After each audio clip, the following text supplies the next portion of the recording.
Thanks very much, everyone, for inviting me here tonight. It's a tremendous honour to come here and speak about the great man, General John Monash.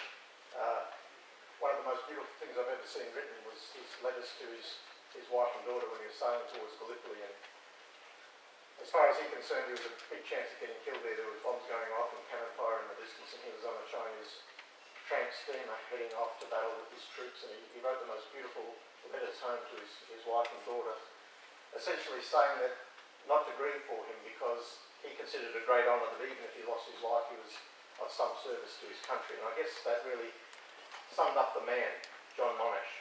I've been asked to speak about the qualities of Monash, the traits of the man that made him such a commanding figure, the attributes that made him such a revered Australian, both as a military man, but also as an intellectual, as a patron of the arts, as a man of science, and as a very successful businessman.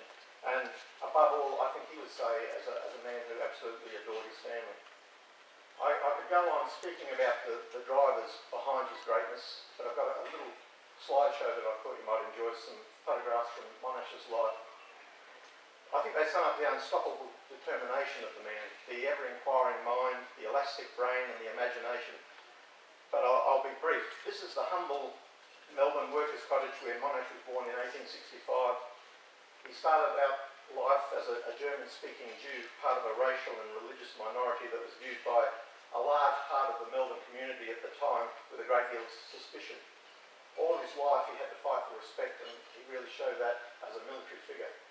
That's the grand home where Monash ended his life in 1931, so the change has been quite remarkable.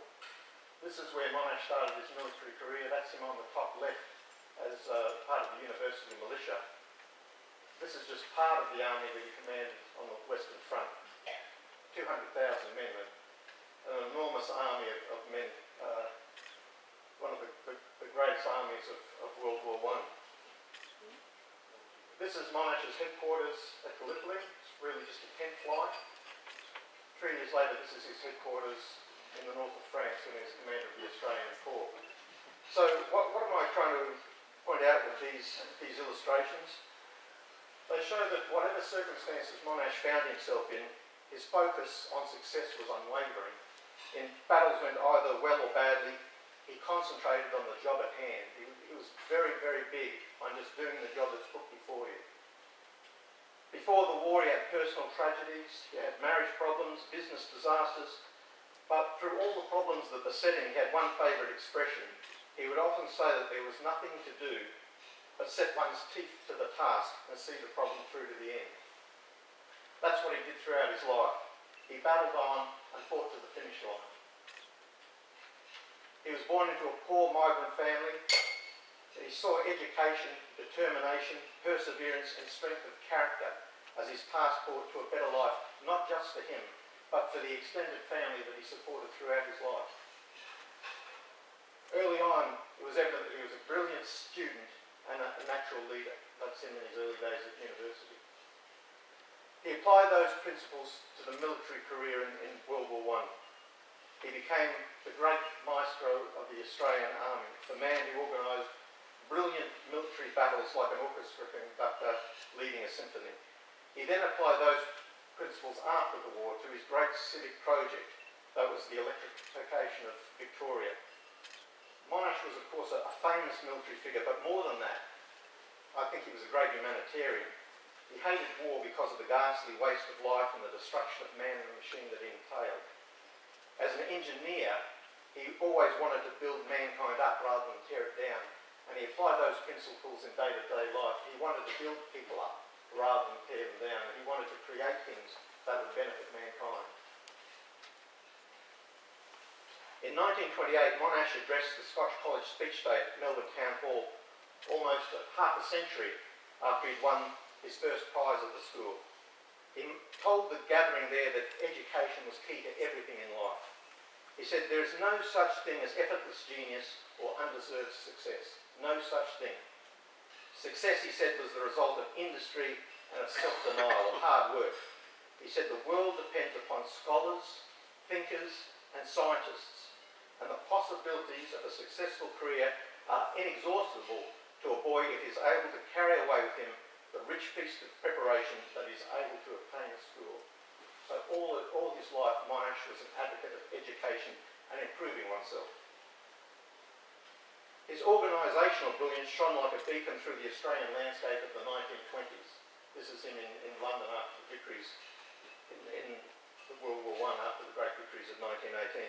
Despite Prime Minister Stanley Bruce making overtures to him about joining the federal government in 1923, Monash was committed to Victoria's State Electricity Commission. He wanted to see this vast job that would benefit mankind for Australia and Australia. He wanted to see it through to the very end. Still, he was prepared for anything. In 1923, on the 2nd of November, more than half of Melbourne's police force went on strike. And predictably, hoodlums immediately ran riot through the streets of Melbourne, smashing jewellery, store windows and looting. About 200 people were injured in brawls, and thugs were dragging people off trams and kicking them and beating them and taking their wallets. So Monash did what he did in World War I. He immediately took charge. With the backing of the cabinet, he created his own police force. He seconded 5,000 men and recruited them along and organised them along divisional lines. So within a couple of days, Melbourne had a police force being run along military lines, and within 4 days, which was the day of the Melbourne Cup, Monash had restored order to Melbourne. He had again presided over an astonishing victory in record time. Monash then began work on building the town of Yallourn, which was crucial to the development of electricity in Victoria. Here he is making a speech to the workers there. The project really was his great love, because it opened up such possibilities of good in the community. Monash was an outdoors man too. He preferred being active himself to watching others play sport. He loved rock climbing and bushwalking up here on Mount Buffalo. He didn't care too much for Australia's obsession with sport. In the 1920s, he despaired that more Australians were interested in sport and jazz than they were in education and technology, which were his great loves. He complained, it's a bit like that today, yeah. He complained that as he grew older, the country he loved seemed to have less culture, less art, less music, less scientific achievement, and more of everything that was sordid. Whenever he could, he headed off to the Dandenongs or the Victorian Alps to take in the fresh mountain air, because more than anything, Monash loved his country and he loved his family. He also loved gardening, creating his own fruit and vegetable patches. He was in every sense a practical man, and despite his great fame, there he is posing for a very famous portrait. He was at the heart a family man who loved his community. The editor of the Sydney Morning Herald once described Monash as a short, thick-set man, neither tall nor physically impressive, but it was his personality, his respect for every man he met, whether he be a king or a labourer, that impressed the newspaper man so much. The editors wrote, "I'm quite satisfied." Now, this is just after World War I, when Australia was going through a lot of economic problems. The editor said, "I'm quite satisfied that Australian problems on the largest scale have at least one man capable of solving them, and his energy and resource ought to be our greatest immediate asset in Australia." The editor went on to describe Monash as being warm, genial, homely, unassuming, approachable, human, decent, and gentle. Those who served or worked under Monash would say that perhaps his greatest gift as a leader was the ability to define a problem in the most simple terms, reduce complex difficulties into manageable problems, and explain them clearly to everyone underneath him. Charles Bean here, the war correspondent, remembered Monash giving out very, very detailed military plans just off the top of his head to reporters. He didn't need notes. He could just point to maps in very, very detailed form of where everything was happening. He had an incredibly retentive mind. But I would say that one of Monash's great talents was the ability to work alongside people and get the job done, even when he couldn't stand the people that he was working with. Charles Bean here, war correspondent, was Monash's great critic during the war. He even said Monash had the Jewish capacity of worming his way into the top job. So he was a real arch enemy of Monash. But Monash, through his personality and his obvious capabilities, eventually won Bean over. He knew it was better to have Bean's support than his animosity. Keith Murdoch was another enemy, but in civilian life and needing media support for the Grand State Electricity Commission after the war, Monash was careful to make an ally out of Murdoch, who is now the editor of the Melbourne Herald. When Monash was not bringing on the electricity to as many Victorians as he could, he devoted large amounts of time and energy on building the Shrine of Remembrance for fallen comrades in Melbourne. Murdoch's Herald was drastically opposed to the plan. They said the money should be spent elsewhere.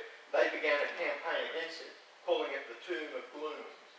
But Monash was careful to tread very carefully around Murdoch, but being Monash, he wouldn't give up the fight, and the Shrine of Remembrance eventually was built and became a Melbourne landmark. Near the end of his life, Monash sometimes gave lectures on leadership and war, application to business, explaining that a successful leader must be unemotional to the extent of being callous to the external influences which evoke joy or sorrow, elation or despondency. He's got to be indifferent to praise or blame. He has to have this steadfast determination of a very high order. He must have an exalted confidence in himself and in the correctness of his judgment, amounting almost to intellectual arrogance. One of the great lessons that Monash taught Australia, I think, was that to achieve anything in life you have to have confidence in yourself. How could you hope to inspire confidence in others if you didn't have the confidence to believe in yourself? And Monash never lacked confidence. There he is as quite a dashing young army officer. One of my favourite stories that I'll end my little talk with, one of my favourite stories about Monash involves one of his early girlfriends, of which he had many. She says to him once at a party, "You know, Jack, no girl can ever meet you without falling in love." Monash thinks about that for a second and he replies, "How very true."